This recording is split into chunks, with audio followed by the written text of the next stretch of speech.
മഴമേഘങ്ങൾ രൂപം കൊള്ളുന്നതിൽ കാറ്റിന് ഏറെ പ്രാധാന്യമുണ്ട്. കാറ്റ് ഇളക്കിവിടുന്ന മേഘസെല്ലുകളുടെ രൂപത്തിലാണ് മഴമേഘങ്ങളുടെ ആരംഭം. പിന്നീട് അവ ഒന്നായി ചേർന്ന് വലുതാകുന്നു. 15 കിലോമീറ്ററിലധികം ദൈർഘ്യമുണ്ടാകും അവക്ക്. താഴെ നിന്ന് നോക്കിയാൽ വൻ പർവ്വതമാണെന്ന് തോന്നും. വായുമണ്ഡലത്തിലെ വിവിധ താപമേഖലകളിലൂടെ മേലോട്ടുള്ള ഈ യാത്രയിൽ അവ ഇളകുകയും ഘനീഭവിച്ച് ആലിപ്പഴം ഉണ്ടാകുകയും ചെയ്യുന്നു. കാറ്റ് മുഖേന അല്ലാഹു മേഘഖണ്ഡങ്ങളെ സുരക്ഷിതമാക്കി അടുപ്പിച്ചു നിർത്തുകയും കൂടുതൽ വലുതാക്കുകയും ചെയ്യുന്നു. ഭൂമിയിൽ നിന്ന് ഉയരുന്ന കാറ്റ് വൈദ്യുത തരംഗങ്ങളെയും ഉൾക്കൊണ്ടിട്ടുണ്ടാകും.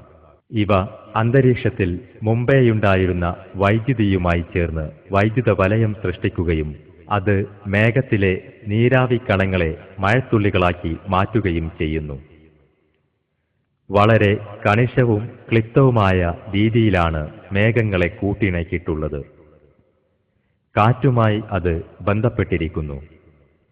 മഴമേഘങ്ങൾ എങ്ങനെയാണ് അതിൻ്റെ സമുച്ചയം സാധിക്കുന്നതെന്നും എങ്ങനെയാണ് അതിൽ നിന്ന് മിന്നലും ഇടിനാദവും ഉണ്ടാകുന്നതെന്നും ഇപ്പോഴും ശാസ്ത്രം പഠിച്ചുകൊണ്ടിരിക്കുകയാണ്. പ്രധാനമായും 3 ഘട്ടങ്ങളെയാണ് മഴമേഘങ്ങൾ തരണം ചെയ്യുന്നതെന്നാണ് ശാസ്ത്രജ്ഞരുടെ നിഗമനം. 1. ചെറിയ കഷ്ണങ്ങളായി രൂപം കൊണ്ട മേഘശകലങ്ങളെ കാറ്റ് മുന്നോട്ട് നീക്കി ഒരു സ്ഥലത്ത് ഒരുമിച്ച് കൂട്ടുന്നു. 2. അങ്ങനെ കൊണ്ടുവന്ന മേഘങ്ങളെ സംയോജിപ്പിക്കുന്നു. 3. ഈ അവസ്ഥയിൽ അവ ലംബമായി ഇളകിമറിഞ്ഞ് സഞ്ചരിക്കുന്നു. ഈ സഞ്ചാരത്തിനിടയിൽ അവ കൂടുതൽ തണുത്ത സ്ഥലങ്ങളിലേക്ക് നീങ്ങുന്നതിന് അനുസൃതമായി ജലത്തുള്ളികൾ ഉണ്ടായിക്കൊണ്ടിരിക്കുന്നു.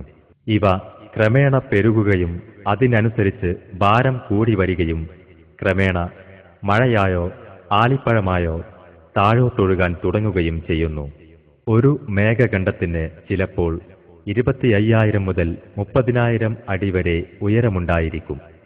മഴ സൂര്യതാപത്തെയും അന്തരീക്ഷത്തിന്റെ ശീതോഷ്ണത്തെയും വായുവിന്റെ ചലനത്തെയും മിന്നൽ പിണരുകളെയും ആശ്രയിച്ചാണിരിക്കുന്നത്.